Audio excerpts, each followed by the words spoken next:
হ্যাঁ রে, এ তো আচ্ছা বিপত্তি বাঁধালো। উফ, তুমি না সব সময় এই আমার এই হাসপাতালে যাওয়ার আগে প্রবলেম ডিসকাস করো না। আমার প্রবলেম হয় বিকজ আই কান্ট টক নাও। না আমার না বাবা, সময় আমি নেই কি আর মা, সাধে সময় বলছি? নেই আমি আমার। জানি মা গো, দেখ ও আমার মোটে কথা শুনছে না। সকাল থেকে বলে বলে আমি হন্যে হয়ে গেলাম, এখন পর্যন্ত কিচ্ছু আমি মুখে তুলতে পারলাম না। আমি তো বলেছি ভীষণ দুষ্ট হয়েছে, ভীষণ বেয়ারা হয়েছে। ডাকোকে, আমার সামনে ডাকো। শোন, তুই ওকে বকাবকি করিস না। দেখ সবে জ্বর থেকে উঠেছে, একটু ভালো করে বুঝিয়ে বল। বান্টি, বান্টি এদিকে এসো।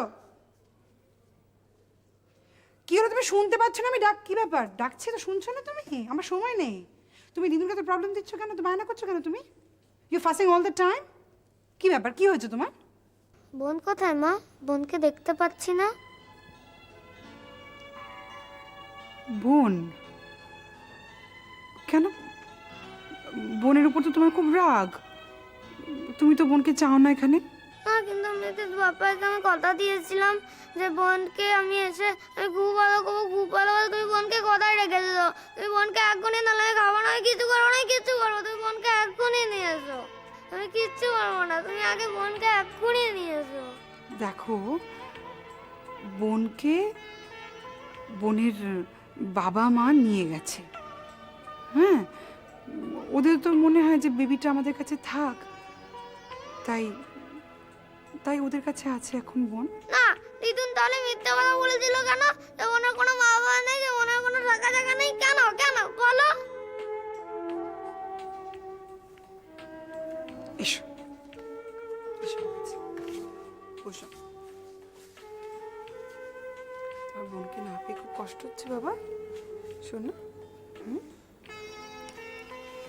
আন্ডারস্ট্যান্ড। আচ্ছা, আমি একটা কথা বলি।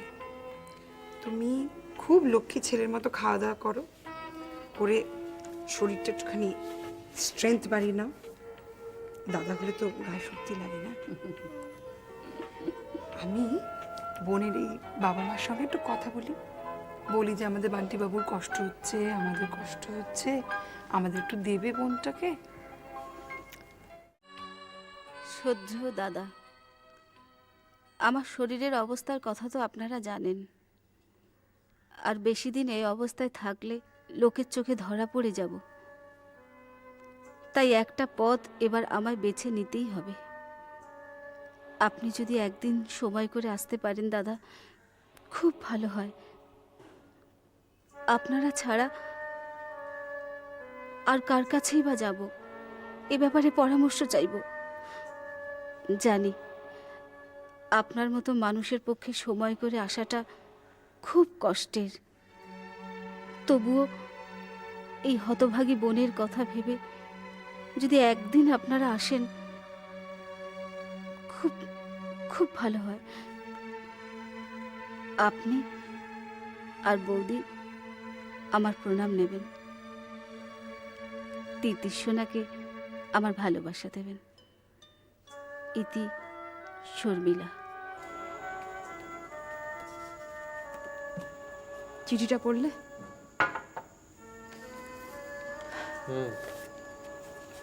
কখন এসছে চিঠিটা?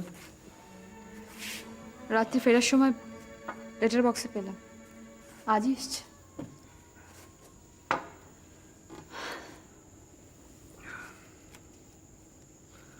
আমাদের একটা খবর নেওয়া উচিত ছিল মেয়েটার। ওটা ফোন করতে পারে। তাছাড়া ওর বাড়িতে তো একটা ফোন নেই যে ফোন করে খবর নেব। অত দূর যাবে কে বলো? সময় কোথায় আমাদের? হ্যাঁ, সেটা ঠিক।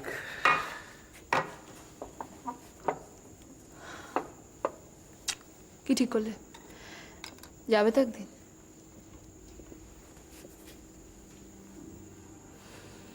হ্যাঁ, যেতে তো একদিন হবেই। এরকম একটা দুর্ঘটনার রেশ এখনো মেয়েটা বয়ে বেড়াচ্ছে। আর দেখো, আমাদের এখানে না এলে তো এরকম সর্বনাশটা হতো না।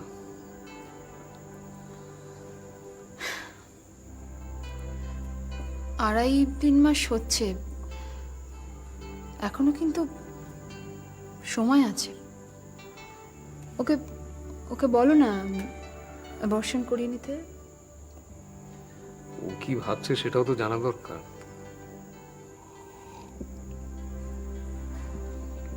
আর তাছাড়া দুলালের কথাটাও আমি ভাবছি। ছেলেটা শর্মিলাকে বোধহয় ভালোবাসে। ছাড়ো, একটা ক্রিমিনাল জোর করে মেয়েটা সর্বনাশ করেছে, এখন ভালোবাসা দেখাচ্ছে। ও জেলটাই ওর ঠিক জায়গা।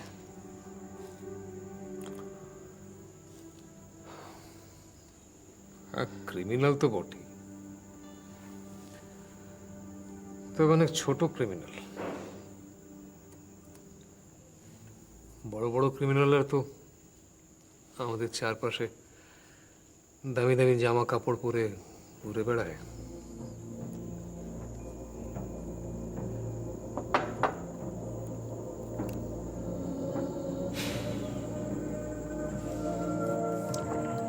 কি ঠিক করলে? যাবে তো একদিন।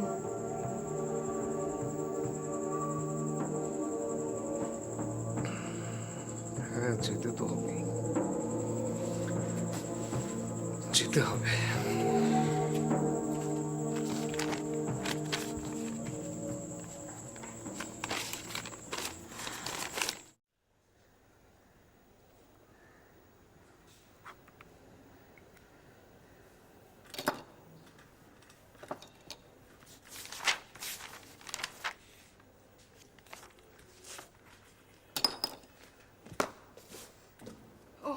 কি ব্যাপার, হঠাৎ টেলিফোনে ডাকলে কেন? বসো।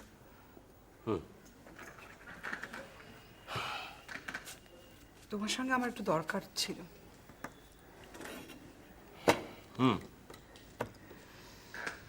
চা কফি কিছু বলি? খাবে? হঠাৎ এত ফর্মাল হচ্ছ কেন? আগে দরকারটা শুনি না, তারপর চা কফি খাওয়া যাবে।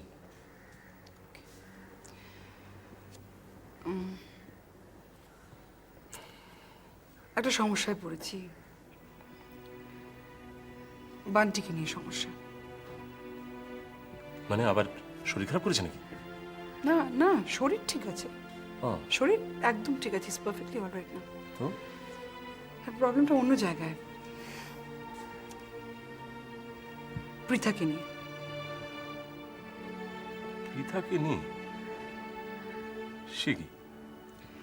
পৃথাকে নিয়ে তো কোনো সমস্যা থাকার কথা না, তুমি তো আগেই সব সমাধান করে ফেলেছো। হ্যাঁ, মানে সেই অর্থে করেছি সমাধান, ওকে অন্য বাড়িতে পাঠিয়ে দিয়েছি। কিন্তু এখন প্রবলেমটা ঠিক উল্টো। পৃথাকে ছাড়া বান্টি বাড়িতে থাকবে না, খাওয়া দাওয়া করবে না, কান্নাকাটি করছে, সামলানো যাচ্ছে না তো।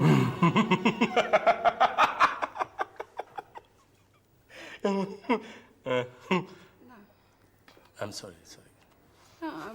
হাসির কি আছে এতে? না না, বললাম তো সরি। আসলে তোমার কথাটা শুনে মানে ভেতরে এমন একটা আনন্দের অনুভূতি হলো যে আমি হাসিটা চেপে রাখতে পারলাম না। আমার অসুবিধার কথা শুনলে পরে আনন্দ হয় না? আচ্ছা, এটা তুমি কি বলছো মল্লিকা? না না, এটা তোমার তোমার বোঝার ভুল। মানে আমাকেও তুমি নানাভাবে ভুল বুঝেছিলে। দেখো দেখো, তোমার আমার মধ্যে যে মিসআন্ডারস্ট্যান্ডিং, যে ভুল বোঝাবুঝিটা আছে, আমি কিন্তু সেটার কথা বলছি না। কিন্তু দেখো, বান্টির ব্যাপারে তুমি আমাকে আমাকে সত্যি সত্যি ভুল বুঝেছিলে, আর তাই নানা রকমভাবে ওকে আমার কাছ থেকে দূরে সরিয়ে রাখার চেষ্টা করেছিলে তো। আমি জানি তোমার এখন সেই কনফিউশন কেটে গেছে, আর সেই জন্যই তুমি আমাকে টেলিফোন করে ডেকে পাঠিয়েছো বান্টির সঙ্গে কথা বলবার জন্য, ওর ব্যাপারে আলোচনা করবার জন্য, তাই তো? দেখো, পৃথার ব্যাপারেও তুমি কিন্তু বান্টিকে ভুল বুঝেছিলে, আর সেই জন্যই কাউকে কিছু না জানিয়ে তুমি পৃথাকে অন্যের হাতে তুলে দিয়েছিলে।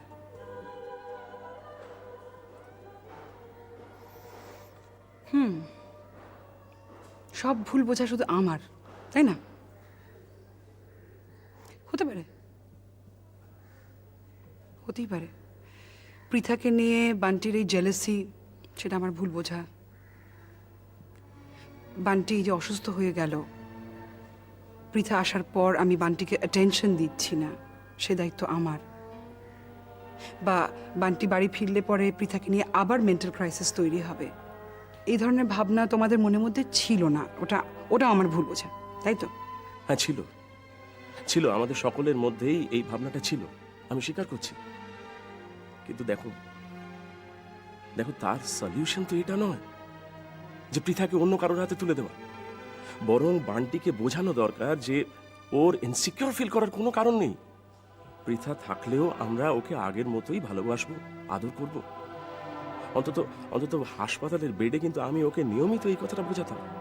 আর হয়তো সেই জন্যই আমি জানি না ও। কি ব্যাপার মল্লিকা, তুই বান্টির ব্যাপারে তো তুমি আমাকে কিছু আগে। Hello Ritwik, how are you young man, কেমন আছো? ভালো আছি, আপনি ভালো আছেন তো?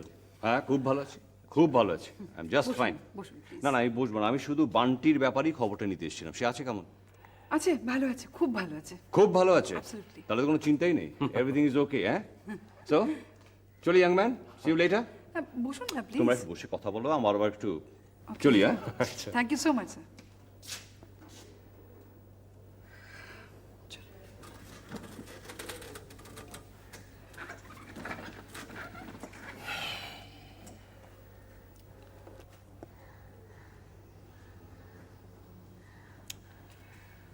তাহলে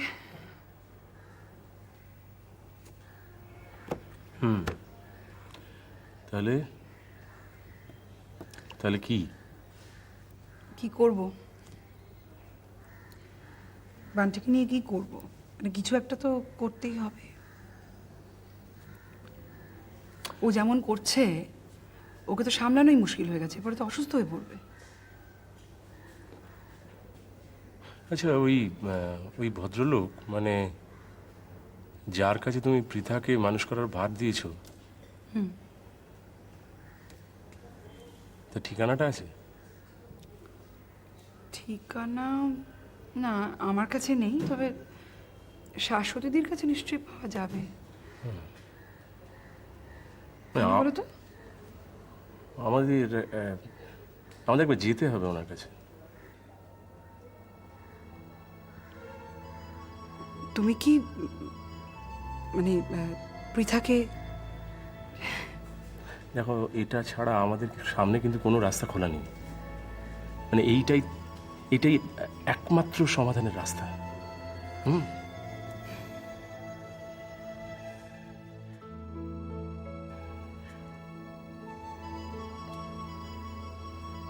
কি দেখছো?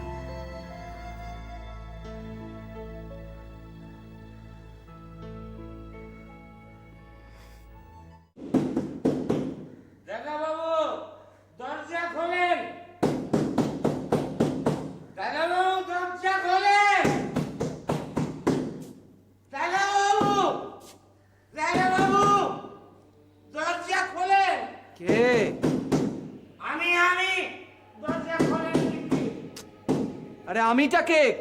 আমি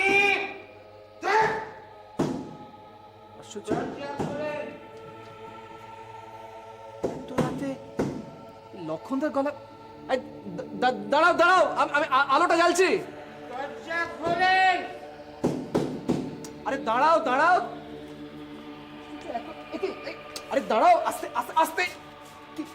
কি ব্যাপার, এত এত রাতে তুমি কোথায় গেলে লক্ষণদা?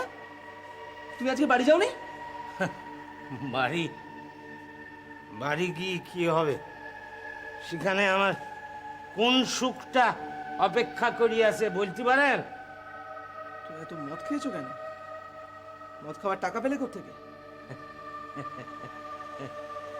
গরিব মানুষ বলে মদ খাওয়া পাপ। ভদ্রলোকেরা মদ খায় পুণ্য সঞ্চয় করে, আর গরিব মানুষেরা কলা চুষবে। আচ্ছা ঠিক আছে ঠিক আছে, বসো বসো বসো বসো। তুমি দাঁড়াতেও পারছো না ভালো করে, বসো এখানে বসো। কি ব্যাপারটা কি? তুমি কি পাপ পুণ্য এই ধরনের সমস্ত কথা বলার জন্য এখানে এলে? আমার কাছে এলে কেন? আমার কাছে এলে কেন এত রাতে? আপনার কাছে আসবো না তো কার কাছে আসবো? আপনিই তো আমার সব সর্বনাশের মূলে। সর্বনাশ? হ্যাঁ, আমি তোমার কি সর্বনাশ করেছি? আপনি কেন আমারে দিয়ে ওই থানায় রিপোর্টটা লিখাইলেন, আমার ছেলে বাঁচত মরত তা খুশি হতো। ওই থানাতে রিপোর্ট লিখানোর পর থেকে তো সব সর্বনাশগুলো ঘটে চলেছে। দাঁড়াও দাঁড়াও দাঁড়াও দাঁড়াও, শোনো শোনো, তুমি কিন্তু উল্টো পাল্টা কথা বলছো। আচ্ছা, থানায় রিপোর্টটা তোমায় দিয়ে আমি লিখিয়েছি, হ্যাঁ লিখিয়েছি, কিন্তু তাই করার জন্য তোমার কি অসুবিধা হয়েছে? কি অসুবিধা হচ্ছে আমাকে বলো, কি সর্বনাশ হয়েছে তার জন্য তোমার? ওরা শাস্তি পেলে আমার কোন উপকারটা হবে এটা বলতে পারেন? মাঝখান থেকে ছেলেটা জীবন নিয়ে টানাটানি চলছে। ছেলেটা জীবন নিয়ে টানাটানি চলছে? লক্ষণদা, তুমি যদি আমাকে কিছু খুলে না বলো আমি তো কিছু বুঝতে পারছি না। সমস্ত পরিষ্কার করে আমাকে বলো কি হয়েছে। কি বলবো, বলে কি হবে?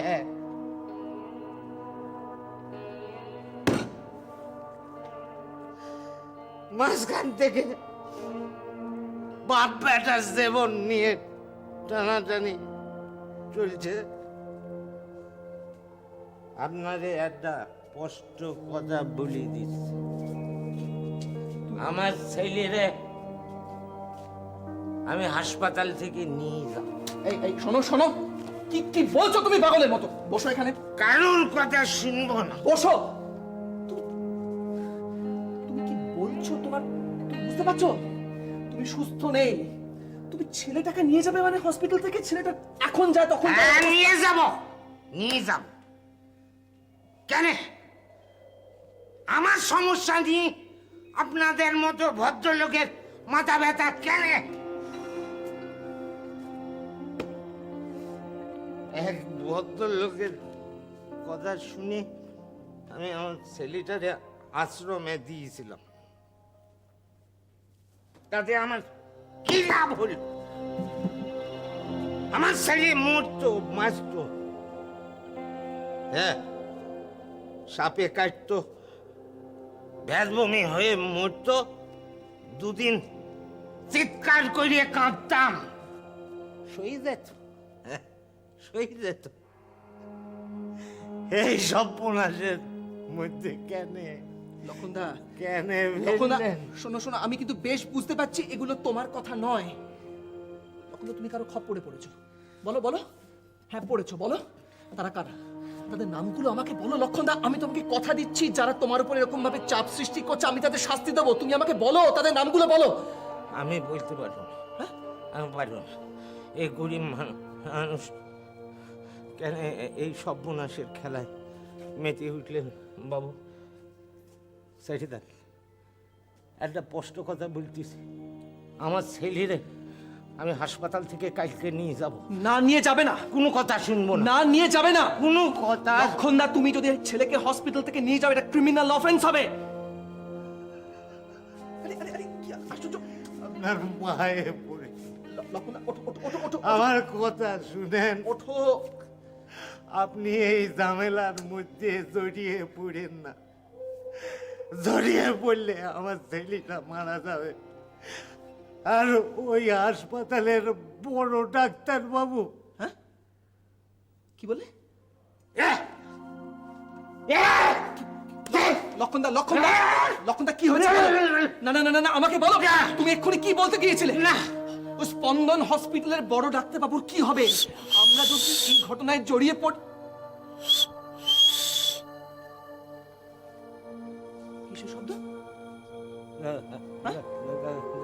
দাদা বাবু, কি? আমি চলে যাচ্ছি। কোথায় যাবে এত রাতে? কোথায় যাবে তুমি? হ্যাঁ। কোথায় যাবে? কোথায় যাবে বলো? ছেড়ে দেন, কি? ছেড়ে দেন দাদা বাবু। আমার আর এর মধ্যে টেনে না নিজেও ওই ঝামেলায় জড়িয়ে পড়েন না। লক্ষণদা শোনো, আমার কথা শোনো। আমি কাল আমার ছেলেরে নিয়ে হাসপাতাল থেকে চলে যাব, কারুর কথা শুনবো না। না না না না না, তুমি যাবে না, তুমি কোথাও যাবে না। লক্ষণদা, তুমি এখানে বসো। তুমি আমার কথা শোনো। দাদা, আমি যাই। দাদা, লক্ষণদা, দাদা, লক্ষণদা শোনো আমার। লক্ষণ